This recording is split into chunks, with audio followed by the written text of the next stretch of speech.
Today we are going to consider one important orthopedic condition or problem which affects most of the patients. This is known as avascular necrosis of the hip joint. Now most of our patients are aware of this term known as avascular necrosis, where the blood flow to the hip joint decreases, resulting into hip arthritis. Patients post COVID are coming to us with this hip pain and difficulty in day-to-day activities, walking, sitting cross-legged. And when we examine these patients, usually they are suffering from what is known as avascular necrosis of hip joint. So today we will consider some of the points about avascular necrosis of the hip. Now, as you must have known by now that when the blood supply to the hip joint decreases, the bone starts dying, and because of this death of the bone, the hip ball or the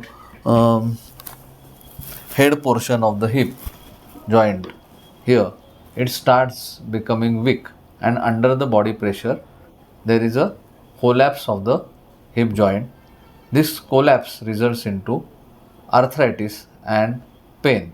Also, because there is a change in the shape of the ball, the range of the movement of the hip joint decreases. Now, how to go about it or how to treat it? Now, the most important investigation that will diagnose a vascular necrosis is MRI of the hip joint.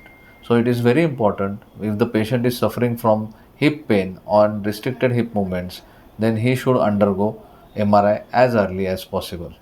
A good MRI will detect avascular necrosis in early stages and will help us to treat patients much better. Now, the hip arthritis or avascular necrosis of the hip is divided into early stages and the late or advanced stage. Now, first we will consider what we can do for the patients who have come to us in early stage. Now, if the patient reaches us before the shape of the ball is not changed, now these early patients, we can do a simple procedure where we try to save the hip joint and try to avoid the hip replacement surgery, and this is something known as decompression surgery or decompression of the hip. Now here on the model I'll just explain you in short what do you mean by a decompression. So suppose this is your hip joint. This is your hip joint which is necrosed inside, but outside the cover of the ball is still good. In that condition, we make a small hole here on the hip joint and we drill inside, remove all the necrotic area, and then we fill this gap with a fresh bone which is taken from the patient himself. That is known as BMAC. So that we inject inside, and almost 80% of the patients can save their natural hip joint. So this is a very good procedure if we can identify the avascular necrosis in early stages.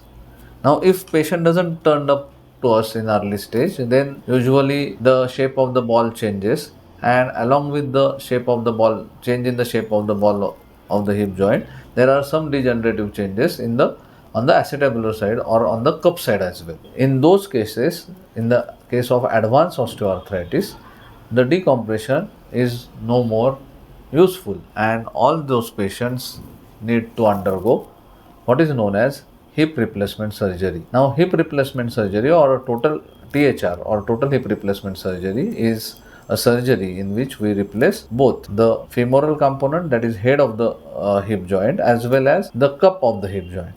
So here we are changing both components, and hence it is called as total hip replacement. Now, in total hip replacement, we use something which goes inside your thigh bone. So here is a model. So if we consider this is your thigh bone, something goes inside your thigh bone and the head is attached to it. There are various heads available. We can discuss it in the next video regarding which head to go for and what are the advantages of different materials for the head of the femur. And this head articulates with the acetabulum side or what is known as a cup. So this is how the hip joint is replaced or total hip replacement is done. So this is all about avascular necrosis. If you have any queries, you can contact us at Unity Hospital.